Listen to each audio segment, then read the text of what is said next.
이제 하나님 말씀을 보겠습니다. 구약 성경입니다. 시편 말씀입니다.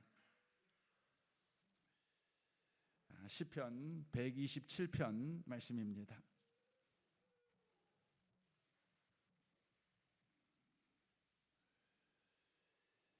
898페이지에 있습니다. 898페이지 시편 127편입니다. 1절 말씀부터 5절까지 기록된 말씀을 보겠습니다. 같은 목소리로 이 말씀을 읽으실 때 복된 시간 되시기를 주님의 이름으로 축복합니다. 함께 읽겠습니다. 여호와께서 집을 세우지 아니하시면 세우는 자의 수고가 헛되며 여호와께서 성을 지키지 아니하시면 파수꾼의 깨어 있음이 헛되도다. 너희가 일찍이 일어나고 늦게 누우며 수고의 떡을 먹음이 헛되도다. 그러므로 여호와께서 그의 사랑하시는 자에게는 잠을 주시는도다. 보라, 자식들은 여호와의 기업이요 태의 열매는 그의 상급이로다. 젊은 자의 자식은 장사의 수중의 화살 같으니 이것이 그의 화살통에 가득한 자는 복되도다. 그들이 성문에서 그들의 온수와 담판할 때에 수치를 당하지 아니하리로다. 아멘. 읽은 이 말씀에 의지해서 잠을 잘 자는가라는 제목으로 어린이 주일 하나님의 말씀을 전하겠습니다. 오늘 본문은 솔로몬의 시편입니다.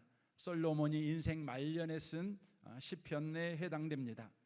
솔로몬은 잠언과 전도서를 쓸 만큼 자녀 교육에 남다른 열심과 수고를 다한 사람입니다. 그러나 안타까운 것은 솔로몬은 자녀 교육에 실패한 사람입니다. 솔로몬은 최고의 지혜자이며 왕의 권력과 엄청난 부와 명성을 가지고 있었지만 자녀 교육에는 실패했습니다. 이는 자녀 교육은 부모가 가진 지혜와 권력과 부와 명성을 가지고도 실패할 수밖에 없다는 것을 우리에게 교훈하는 것입니다. 그렇다면 왜 솔로몬은 자녀 교육에 실패했을까요? 솔로몬의 고백을 들어보겠습니다. 1절 2절입니다. 여호와께서 집을 세우지 아니하시면 세우는 자의 수고가 헛되며 여호와께서 성을 지키지 아니하시면 파수꾼의 깨어 있음이 헛되도다. 너희가 일찍 일어나고 늦게 누우며 수고의 떡을 먹음이 헛되도다라고 고백합니다. 솔로몬은 수고가 헛되며 깨어 있음이 헛되며 수고의 떡을 먹음이 헛되다고 고백하고 있습니다. 이것은 수고와 열심과 성공이 가치와 의미가 없다는 그런 의미의 말이 아닙니다. 헛되다는 것에 전제가 있습니다. 하나님께서 세우지 아니하시면, 하나님께서 지키시지 아니하시면 헛되다는 것입니다. 다시 말하면 내가 주인 되어 세우는 수고와 내가 주인 되어 지키는 헌신으로 만든 성공은 헛되다는 것입니다. 예수님은 이를 어리석은 부자라고 표현을 하십니다. 누가복음 12장 16절입니다. 또 비유로 그들에게 말씀하여 이르시되 한 부자가 그 밭에 소출이 풍성함에 심중에 생각하여 이르되 내가 곡식 쌓아둘 곳이 없으니 어찌할까 하고 또 이르되 내가 이렇게 하리라. 내 곡간을 헐고 더 크게 짓고 내 모든 곡식과 물건을 거기 쌓아두리라. 또 내가 내 영혼에게 이르되 영혼아, 여러 해 쓸 물건을 많이 쌓아두었으니 평안히 쉬고 먹고 마시고 즐거워하자 하리라 하되라고 말합니다. 여기에 등장하는 부자는 수고를 했습니다. 열심을 가졌습니다. 여름날의 때압빛에도 수고를 아끼지 않은 사람입니다. 가을날에 어마어마한 추수를 하게 되었습니다. 그는 너무나 많은 추수를 한 까닭에 이제 곡식을 쌓아둘 새로운 곡간을 지을 생각을 하는 것이지요. 그때에 주님께서 그에게 말씀하십니다. 하나님은 이르시되 어리석은 자여, 오늘 밤에 내 영혼을 도로 찾으리니 그러면 내 준비한 것이 누구의 것이 되겠느냐 하셨으니 자기를 위하여 재물을 쌓아두고 하나님께 대하여 부여하지 못한 자가 이와 같으니라 라고 말씀하고 계시는 것입니다. 사람들은 확고부동한 믿음을 하나 가지고 있습니다. 그 믿음은 자신들이 수고하고 애를 쓰면 성공의 열매를 자신이 먹을 수 있다는 확신입니다. 고진감래지요. 인생은 쓰지만 열매는 다다는 것이죠. 그래서 노력을 우상처럼 숭배합니다. 열심의 숭배자가 되곤 합니다. 그래서 좀 더 노력해보자, 좀 더 애써보자, 좀 더 해보자, 이렇게 늘 자기 자신에게 격려하고 다짐해 봅니다. 그러나 성경은 이렇게 말씀하십니다. 하나님 없는 인간의 수고와 열심은 어리석은 부자밖에 만들어내지 못한다 말씀하십니다. 솔로몬은 지독한 일 중독자였습니다. 밤에도 잠들지 않는 일 중독자였습니다.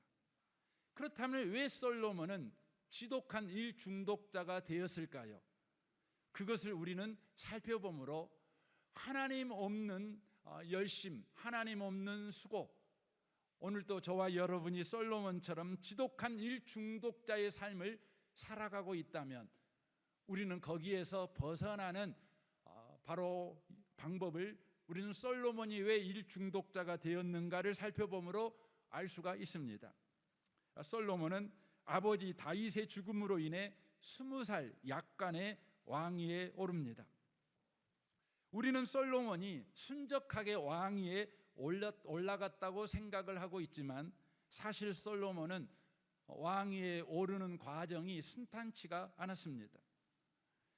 솔로몬이 다윗의 뒤를 이어 왕위를 물려받는 과정은 마치 조선 왕조 초기 조선의 3대 왕 태종 이방원이 왕위에 오르는 과정과 참으로 많이 닮았습니다.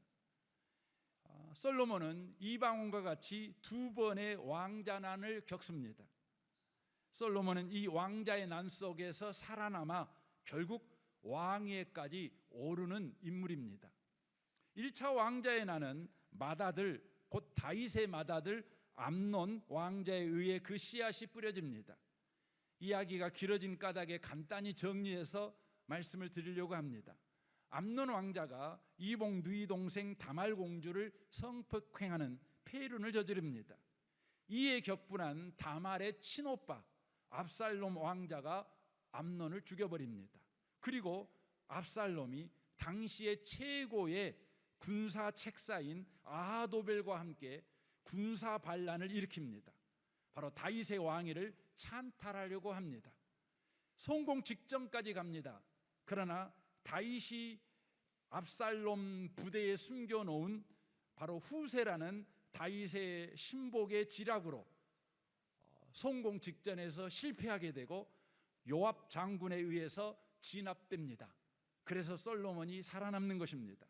2번째 왕자의 난은 넷째 아도니아가 일으킨 바로 난입니다. 그러나 솔로몬의 어머니 밧세바와 그의 측근들의 발빠른 움직임 덕분에 초기에 진압됩니다.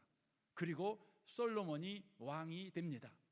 이렇게 2번의 왕자의 난에서 죽지 않고 겨우 살아남아 왕의 자리에 오른 솔로몬은 왕위에 오른 그 즉시 무자비한 정적 제거 작업에 나섭니다. 형 아도니아를 죽여버립니다. 그리고 제사장 아비아다를 귀양보내버립니다. 그리고 1차 왕자의 난을 진압한 개국공신인 요압 장군도 죽여버립니다. 지금으로 말하면 왕이 되자마자 자신의 왕권 강화에 장애가 되는 잠재적 경쟁자와 군인과 고위 성직자를 모두 숙청해버린 것입니다. 솔로몬은 이제 정적 제거 작업이 마치자 이제 탄탄한 왕권을 가지고 자기 자신이 참으로 왕이 될 만한 정통성을 가지고 있으며 왕이 될 만한 자질을 갖고 있는 사람이라는 것을 입증해야 된다는 그런 강박에 시달리게 됩니다. 하루빨리 아버지 다윗을 뛰어넘는 바로 왕으로 백성들에게 인정받고 싶어 했다는 것입니다. 솔로몬이 왕이 되었을 당시 고대 군동은 청동기에서 철기 사회로 진입하고 있는 상황이었습니다. 새로운 산업 구조의 재편이 일어나고 있었던 것입니다. 그리하여 혁신이 일어나고 있었습니다. 청동기 농기구를 사용했을 때보다 철기 농기구를 사용함으로 농작물 생산이 비약적으로 늘어났고 광산 개발도 한층 탄력을 받았습니다. 이로 인하여 이스라엘 주변의 바로 국가들이 강대한 국가들로 바로 부유하게 되었습니다. 이런 상황에서 왕이 된 솔로몬은 바로 이 상황을 잘 쫓아가서 이스라엘도 강대한 나라로 만들어야 된다는 생각을 했습니다. 그렇지 아니하면 이스라엘 나라라는 나라가 지정학적으로 보면 강대국 사이에 낀 요충지인 까닭에 이쪽도 에게도 얻어맞고 저쪽에도 얻어맞는 상황이 될 수가 있는 까닭에 그렇습니다. 우리 한반도와 같은 지정학적 위치에 있는 것이 바로 이스라엘 땅입니다. 우리나라도 역사적으로 보면 바다를 진출하려고 하는 바로 대륙 세력과 대륙으로 진출하려는 해양 세력이 부딪히는 지정학적 요충지에 있지 않습니까? 그래서 우리나라가 약하거나 외교적 지혜가 없으면 항상 이 한반도는 전쟁터가 되는 아주 위험하고 아주 고달픈 땅이었습니다. 이스라엘은 아시아 세력과 유럽 세력 그리고 아프리카 세력이 바로 충돌하는 지점에 있는 바로 자리에 있었습니다. 이때 솔로몬은 무엇을 해야 될까를 생각하고 그는 지정학적 위험을 이점으로 활용하여 중개 무역을 통해 부를 창출할 계획을 세우게 됩니다. 이를 위해 주변국과 우호적 관계를 맺는 정책을 펴게 됩니다. 그 정책의 방법은 주변국의 공주들과 정략 결혼을 통해 우호 관계를 맺는 것입니다. 열왕기상 11장을 보면 솔로몬은 이집트, 히타이트, 그러니까 당시의 아프리카 지역에서는 가장 강한 나라 이집트, 그리고 터키 지역에서 가장 강한 제국이 그 당시에는 히타이트였습니다. 그리고 모압 암몬은 이스라엘에서 보면 동쪽에 있는 지금의 요르단 지역에서 가장 강한 나라는 모압과 암몬이었습니다. 그리고 지중해 해상권을 잡고 있는 나라는 페니키아였습니다. 이들 주변국과 정략 결혼을 맺었습니다. 그 수가 엄청납니다. 한 명, 두 명 데려와서 정략 결혼을 맺은 것이 아닙니다. 자그만치 왕족 출신 700명을 아내로 삼았고 300명을 후궁으로 맞는, 그러니까 매트리스 구조처럼 촘촘하게 묶여버린 정략 결혼을 통해 주변국과 우호 관계를 맺은 것입니다. 솔로몬은 이러한 정략 결혼을 통해 맺은 주변국과의 우호적 관계를 사용해서 그는 무역을 나섭니다. 열왕기상 9장 26절을 보겠습니다. 그리고 솔로몬은 아카바만의 엘락 근처에 있는 에이온 게벨에서 많은 배를 건조했으며 라고 말합니다. 여러분 이곳이 어떤 곳이냐면 요즘 여러분이 아마 뉴스를 통해 많이 들었겠죠. 사우디아라비아의 빈 살만 왕세자가 네옴시티라는 것을 건설하려고 지금 노력하고 있지요. 사활을 걸고 있지요. 근데 이 네옴시티가 어디에 있느냐? 그러면 조금 전에 소개해드렸던 아카바만 근처 엘랏이라는 근처에 있는 에이온 게벨에서 아주 가까운 곳에 세워집니다. 왜냐하면 바로 이 빈살만은 이스라엘과의 관계 개선을 통해 사우디아라비아를 바로 부강한 나라로 만들려는 계획을 세우고 있는 까닭에 그렇습니다. 홍해에서 여러분 그 시나이 반도가 있잖아요. 시나이 반도. 그래서 수에즈 운하로 쪽으로 가는 지중해로 나가는 홍해가 있고, 그 수에즈 그 시나이 반도에서 보시면 동쪽으로 올라가는 만이 하나 있습니다. 이게 바로 아카바만입니다. 그곳에가 있다고 하는 것이죠. 그곳에서 솔로몬이 한 일이 뭐냐면 많은 배를 바로 건조했습니다. 그리고 어떻게 했습니까? 27절에 보면 히람 왕은이라고 되어 있죠. 이 히람 왕은 요즘으로 말하면 페니키아입니다. 페니키아 왕에게 경험 많은 선원들을 보내 솔로몬의 종들과 함께 배를 타게 했다는 것이죠. 그러니까 솔로몬이 무역을 하기 위해서 대규모 상선단을 조직해서 운영했다는 것을 알 수가 있습니다. 그 상선단은 어디까지 갔느냐? 28절에 보면 그들은 오빌에 가서라고 되어 있습니다. 오빌이 정확하게 어디 곳인지는 사실 잘 모릅니다. 추측만 합니다. 어떤 분은 스리랑카라다 이렇게 말하고, 어떤 분은 스페인의 어느 곳이다 라고 말하는 분도 계십니다. 그런데 그곳에 가서 약 14톤이나 되는 금을 구해 솔로몬에게 가져왔다라고 말하고 있습니다. 14톤, 어마어마한 금이죠. 솔로몬의 꿈이 현실이 된 것입니다. 다윗의 힘과 감성에 의해 싹트게 된 이스라엘은 솔로몬의 지혜와 이성에 의해 망개하게 됩니다. 이스라엘 역사에서 이만한 강력한 왕권과 군사력과 경제적 부를 가진 것은 오직 솔로몬 시대에만 있었던 일입니다. 영토도 가장 넓습니다. 솔로몬 시대는 바야흐로 이스라엘의 전성시대를 연 것입니다.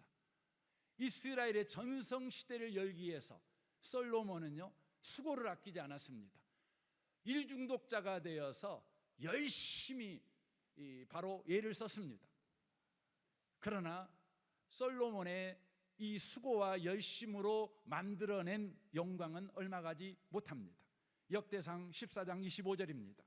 르호보암 왕 제5년에 애굽 왕 시삭이 올라와서 예루살렘을 치고 여호와의 성전의 보물과 왕궁의 보물을 모두 빼앗고 또 솔로몬이 만든 금 방패를 다 빼앗은지라라고 말합니다.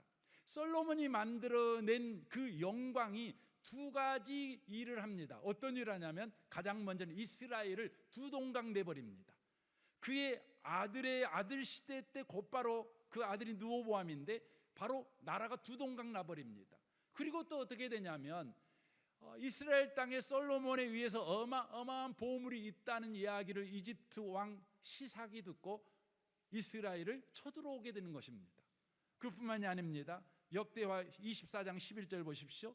바벨론 왕 느부갓네살도 그 성에 이르니 그가 여호와의 성전의 모든 보물과 왕궁 보물을 집어내고 또 이스라엘 왕 솔로몬이 만든 것 곧 여호와의 성전 금 그릇을 다 파괴하였으니 여호와의 말씀과 같이 되었더라라고 말합니다. 바벨론이 이스라엘을 멸망시키기 위해서 쳐들어왔는데 그 단초를 제공한 것이 뭐냐? 솔로몬의 희생과 수고와 일중독에 걸릴 만큼 그 열심으로 만들어낸 그 나라의 그 부가 바로 이스라엘을 멸망시키는 바로 단초였다는 것이에요. 뭐가 문제였을까요? 여러분, 열심히 사는 게 뭐가 문제입니까? 열심히 살아서 더 넓은 아파트로 이사가고 열심히 살아서 더 좋은 차, 더 큰 차 몰고 다니는 게 뭐가 문제입니까? 성경은 그것이 문제라고 말하는 게 아닙니다. 솔로몬의 문제를 지적하는 성경의 말씀을 들어보십시오. 열왕기상 11장 33절입니다. 내가 이렇게 한 것은, 하나님을 말합니다. 하나님이 이렇게 한 것은 솔로몬이 나를 버리고 하나님을 버리고 시돈의 여신 아스타롯과 모압의 신 그모스와 암몬의 신 밀곰을 숭배하며 그의 아버지 다윗을 본받지 않고 나에게 불순종하여 내 앞에 옳은 일을 행하지 않고 내 법과 명령을 지키지 않았기 때문이다 라고 되어 있습니다. 솔로몬의 잘못이 무엇입니까? 하나님을 버리고 자기에게 도움이 된다면 어떤 우상도 숭배하는 자가 되어버렸다는 거예요. 여러분, 우상 숭배가 뭐지요? 우상 숭배는 성경에서 이렇게 말합니다. 나의 욕심을 섬기는 것, 나의 꿈을 섬기는 것, 이게 뭐냐? 이게 우상 숭배입니다. 솔로몬은 자기의 욕심이 뭡니까? 자기의 꿈을 섬겼어요. 여러분, 솔로몬의 욕심, 솔로몬의 꿈이 뭡니까? 자기 자신이 아버지 다윗보다 더 뛰어난 왕이라는 명예를 얻는 것과 이스라엘을 강한 나라로 만들었다는 백성의 칭송을 받고 싶은 이 야망 때문에 그는 우상 숭배했죠. 바로 세상적인 방법과 능력을 내 꿈을 이루는 것이라면 무엇이든지 추구했다는 것입니다.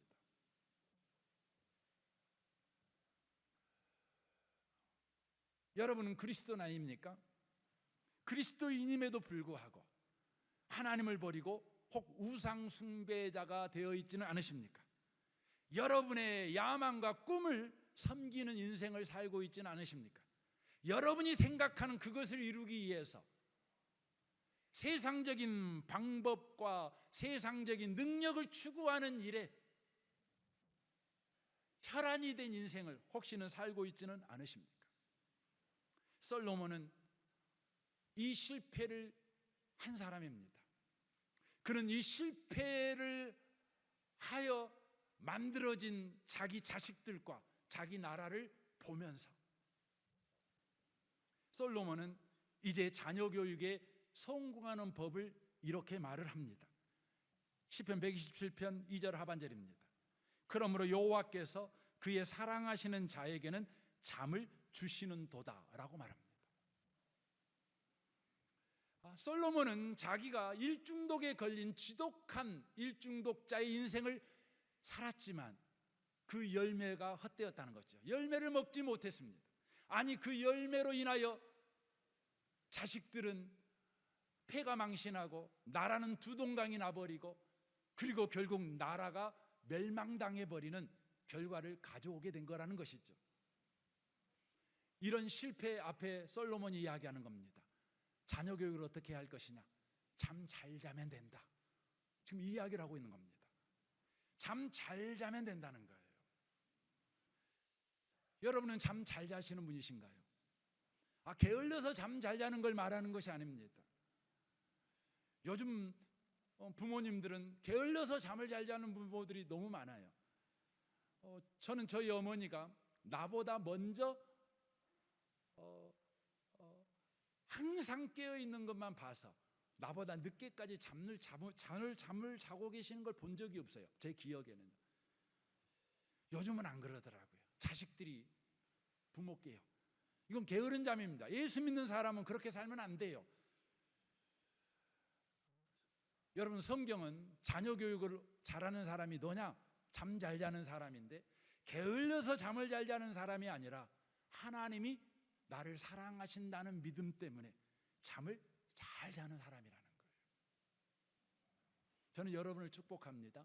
하나님이 여러분 사랑하신다는 믿음 때문에요, 잠을 잘 자시는 분이 되시길 바랍니다. 여러분, 솔로몬이라는 이름은요, 샬롬이라는 단어에서 그 어원이 시작됩니다. 샬롬이 평화 아닙니까? 근데 이 솔로몬이라는 뜻은 그래서 샬롬의 사람, 평화의 사람이라는 바로 뜻입니다. 그런데 솔로몬에게는 또 다른 이름이 하나 있었습니다. 그 이름이 뭐냐면, 솔로몬이 태어날 때 하나님께서 나단 선지자를 보내서 지어준 이름입니다. 사무엘하 12장 24절입니다. 다윗이 그의 아내 밧세바를 위로하고 그에게 들어가 그와 동침하더니 그가 아들을 낳음에 그의 이름을 솔로몬이라 하니라. 여호와께서 그를 사랑하사 선지자 나단을 보내어 그의 이름을 여디디아라 하시니 이는 여호와께서 사랑하셨기 때문이더라라고 말합니다. 여디디아, 여호와께서 사랑하신다는 뜻이죠. 그래서 시편 127편 2절 하반절, 그러므로 여호와께서 그의 사랑하시는 자에게는 잠을 주시는도다, 이 말은 이런 의미가 되는 거죠. 그러므로 여디디아에게 잠을 주시는도다, 그러므로 솔로몬에게 잠을 주시는도다 라는 그런 의미가 되는 것이죠. 솔로몬은 태어날 때부터 하나님과 사랑관계 가운데 있는 인생을 산 사람입니다.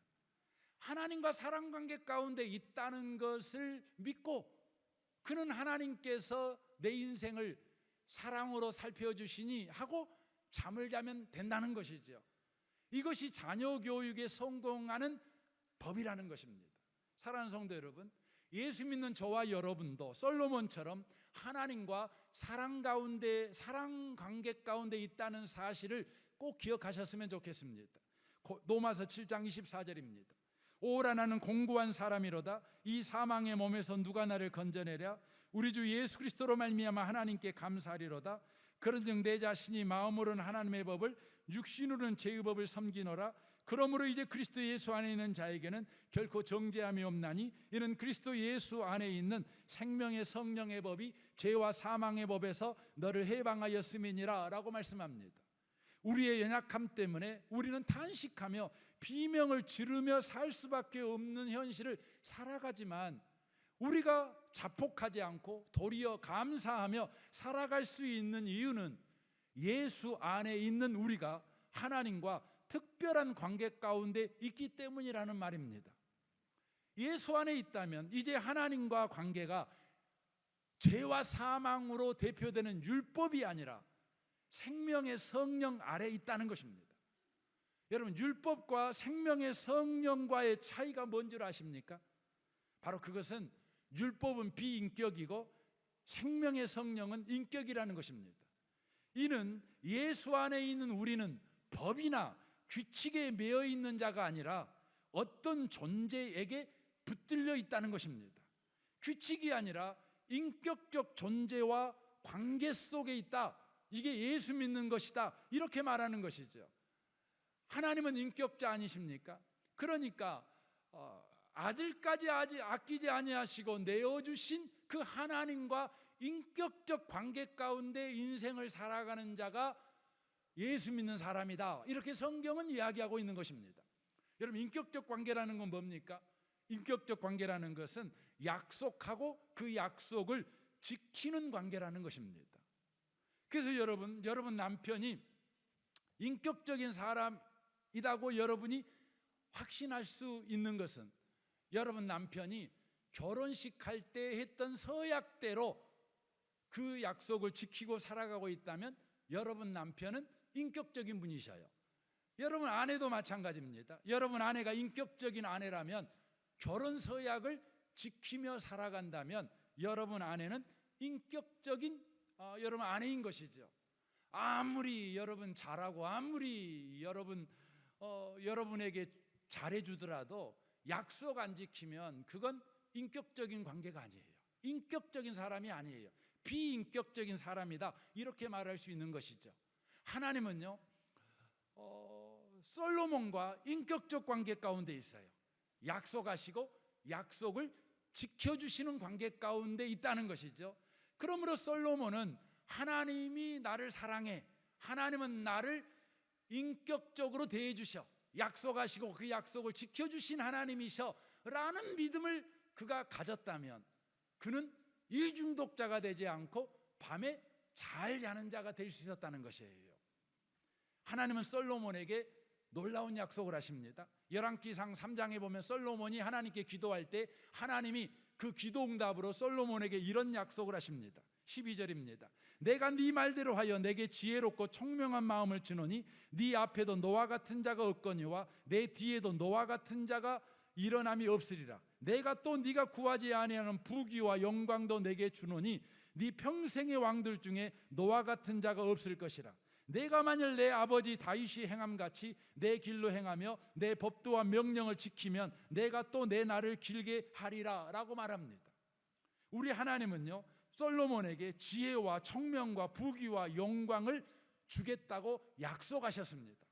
그러므로 솔로몬이 왕의 자리에서 힘써야 했던 것은 자신의 명예와 나라의 부귀와 영광을 자기가 만들어내는 것에 헌신할 것이 아니라 다만 아버지 다윗과 같이 하나님과 바른 관계에 더욱 힘쓰는 인생을 살아갔어야 된다는 것입니다. 우리도 마찬가지입니다. 우리가 힘써야 할 것은 자식을 성공시키기 위해 수고와 열심을 내는 것이 아니라 하나님과 더 친밀한 관계에 열심과 희생을 해야 된다는 것입니다. 이 말은 자녀를 방치해버려라, 자녀 돌아보지 말아라, 이 말이 아닙니다. 왜입니까? 왜 하나님과 관계에 더 열심을 내는 것이 자녀를 방치하지 않고 자녀를 바르게 기르는 것일까요? 골로새서 1장 11절은 우리에게 이렇게 말씀합니다. 하나님께서 일하시는 방식을 알면 알수록 여러분은 여러분의 일을 어떻게 해야 할지 더욱 알게 될 것입니다. 그러니까 하나님과 더 친밀한 관계 가운데 우리가 있게 되면 내가 해야 될 일이 무엇인지를 더욱 바르게 알게 된다는 겁니다. 여러분, 우리 부모님들이 그렇게 이야기하잖아요. 내가 뭐 해야 될지 모르겠다. 자식한테 뭐 해야 될지 모르겠대요. 왜 그럴까요? 자식에게 뭐 해야 되겠다고 헌신하고 희생했는데 어떤 것도 효과 없는 거지요. 그러니까 멘붕에 빠져가지고 내가 자식에게 뭐 해야 될 줄 모르겠다고 그런 체념을 해버릴 밖에 없지요. 그러나 하나님과의 관계에 열심을 내고 살아가게 될 때에 우리는 부모로서 자녀에게 무엇을 해야 될 것인지를 더욱 분명하게 알게 됩니다. 그뿐만 아닙니다. 우리는 여러분이 여러분의 일을 끝까지 해낼 수 있는 힘, 일을 바득바득 갈면서 마지못해 하는 힘이 아니라 하나님이 주시는 그 영광스러운 힘을 받게 되기를 바랍니다. 알게 될 뿐만 아니라 그것을 해내는 힘이 하나님으로부터 공급되게 된다는 것이죠. 그 힘이 뭘까요? 그것은 견딜 수 없는 것을 견디는 힘, 기쁨이 넘쳐나는 힘, 우리를 강하게 하셔서 우리를 위해 마련해 두신 온갖 밝고 아름다운 일에 참여하게 하시는 하나님께 감사드리는 힘. 지금 우리 자녀에게 필요한 부모는 자녀의 성공과 가정의 부를 위해 불철주야 동분서주 수고하는 일중독에 걸린 부모가 아니에요. 하나님과 바른 관계에서 부어지는 힘을 가지고 견딜 수 없는, 자기가 무슨 일 해야 될 줄 알고 견디며 견딜 수 없는 것을 견뎌내는 힘을 소유한 자, 기쁨이 넘쳐나는 힘을 주께로부터 공급받아 자녀 앞에 그걸 흘려보내는 부모, 우리를 강하게 하셔서 우리를 위해 마련해 주신 온갖 밝고 아름다운 일에 참여하게 하시는 힘, 그리고 그것을 주신 하나님께 감사함으로 나아갈 수 있는 힘, 그것을 가진 부모가 우리 자녀에게 여러분 필요한 부모라는 것입니다. 우리가 이런 부모가 될 때 우리 자녀들이 어떻게 변화될까요? 오늘 본문 3절이 이렇습니다. 보라, 그렇죠, 봐봐라, 그 말이에요. 하나님이 너를 사랑하고 하나님은 인격적인 분이셔서 약속하시면 그 약속을 지키신다는 걸 믿고, 아직도 해결되지 않는 문제가 많지만, 아직 내게 염려와 골칫거리가 아직 남았지만 믿음 갖고 그냥 자는 거예요. 예수 믿는 사람의 믿음의 표현은 뭡니까? 여러분, 잠잘 자는 거예요. 그러면 어떤 일이 벌어집니까? 봐봐라, 한번 봐봐. 무슨 일이 생기는가? 그렇죠? 3절입니다. 보라, 자식들은 여호와의 기업이여 태의 열매는 그의 상급이로다. 여러분, 예수 믿는 사람들이 이 말씀을 읽을 때 시험 많이 들잖아요. 하나님 안 그래요. 자식들은 내게 골칫거리예요. 가지 많은 나무에 바람 잘 날 없다는 게 맞아요. 무자식이 상팔자예요. 우리는 다 그렇게 말합니다. 근데 주님이 말해, 안 그래. 네 자식은 여호와의 기업이고 하나님이 주신 상급이 될 거야, 이렇게 말합니다. 그리고 말합니다. 젊은 자의 자식은 장사의 수중에 화살 같으니 이것이 그의 화살통에 가득한 자는 복되다. 그들이 성문에서 그들의 원수와 담판할 때 수치를 당하지 아니하리로다라고 말합니다. 우리 부모님들이 요즘 억울해서 못 살잖아요. 그렇게 헌신했는데, 못 먹고 못 입고, 너만은 내가 먹였고 너만은 내가 가르쳤는데,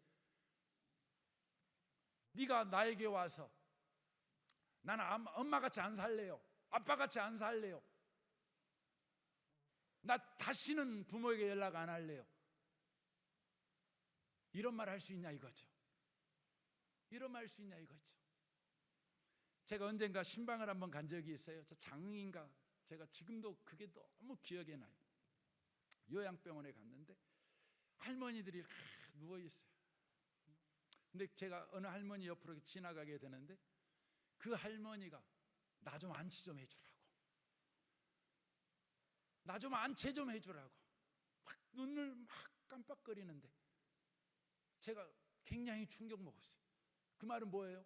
이 할머니한테는 자식이 있을 텐데 자식이 몇 년이 지나도 와본 적이 없다는 거죠. 사람의 온기가 그리운 거죠. 여러분 자식은 찾아올 것 같습니까?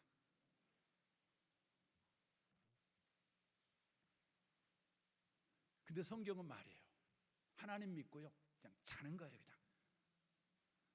그 사람들은 어때요? 젊은 자의 자식은 장사의 수중의 화살 같으니 이것이 그 화살통에 가득한 자는 복되대요.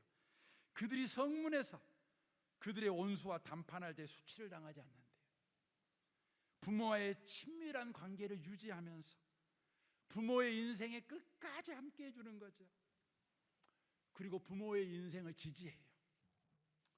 어머니, 아버지 정말 훌륭하십니다. 저는 부모님의 말씀은 팥으로 매주를 써도 저는 믿습니다. 그리고 부모가 어려움 당했을 때 든든한 버팀목이 되어준다는 겁니다.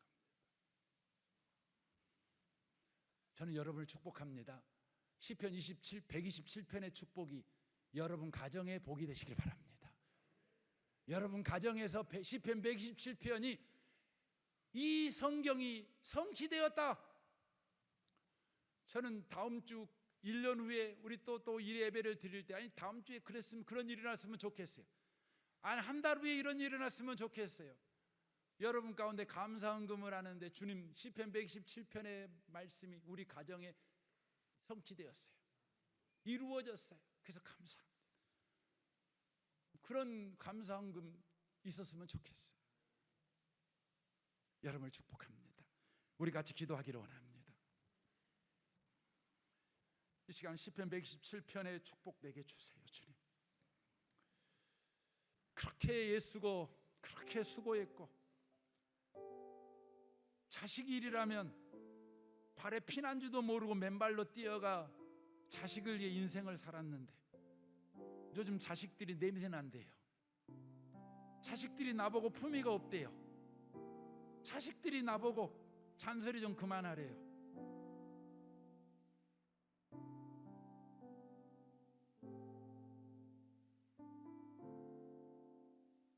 주님이 자식을 주신 것은 그렇게 모욕을 당하라고 주신 것이 아닙니다. 명예로운 인생을 살라고. 너 잘 살았어. 너 잘 살았어. 명예로운 인생을 살라고 자식들 준 것입니다. 주님, 예수 믿으면서 우리는 하나님이 부모의 이 명예로운 인생을 사는 법을 가르쳐 주셨는데도 이것을 외면하고 내가 생각하는 부모 노릇만 해왔습니다. 유교와 불교의 영향을 받아 아니면 내 감정의 영향을 따라 부모 노릇했습니다. 이제 말씀대로 부모 노릇하기를 원합니다. 하나님을 믿고 잠 잘 자기를 원합니다. 자식들이 그걸 보기를 원합니다. 아, 우리 부모님 예수 믿는 분이구나, 하나님 믿는 분이구나. 주님, 그런 자가 되게 해 주옵소서. 시편 117편의 복이 우리 가정의 복이 되게 하여 주옵소서. 우리 같이 이 시간 통성으로 기도할 때 여러분 좀 통곡하는 심령으로 주여 한번 우리 세 번 부르짖고 주께 기도하기를 원합니다. 기도하겠습니다. 주여, 주여,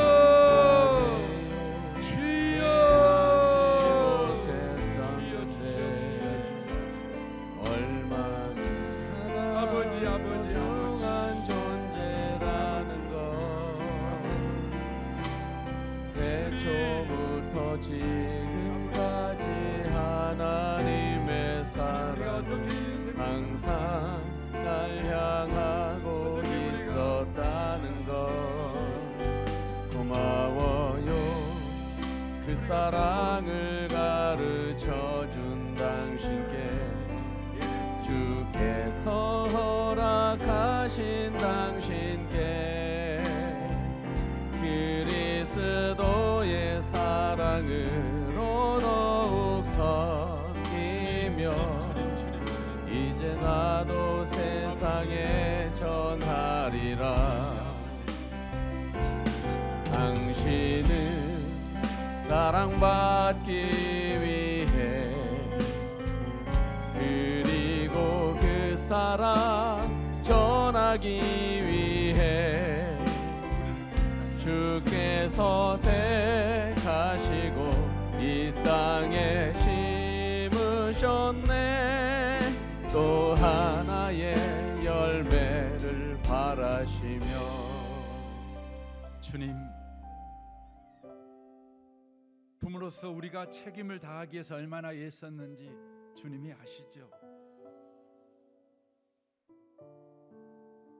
누구에게 우리가 말아도 부끄럽지 않게 자식을 위해 최선을 다해 살아온 인생입니다. 물론 실수도 했지만, 물론 우리 아이들에게 상처도 줬지만, 우리가 했던 열심과 수고와 열정과 사랑은 그것들을 녹이고도 남을 만큼 많은 수고와 헌신이었습니다. 그런데 안타까운 소식은 이것들이 다 헛되다는 것입니다. 헛되고 헛되니 헛되고 헛되도다. 바람을 잡는 것과 같습니다. 우리 자식들은 우리를 인정하지 않습니다. 우리 인생을 존중해 주지도 않습니다. 우리 인생을 안 살겠다고 그럽니다. 엄마처럼 아빠처럼은 절대 안 산다고 그렇게 다짐합니다. 선언합니다.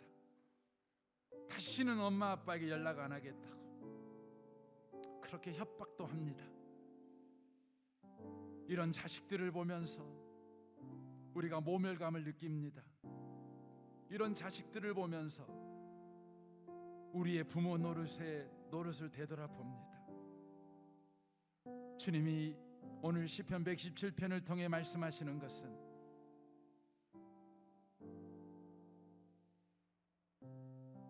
하나님 안에 있는 자처럼 믿음을 가지고 살아라, 잠 자라 우리에게 요구하십니다.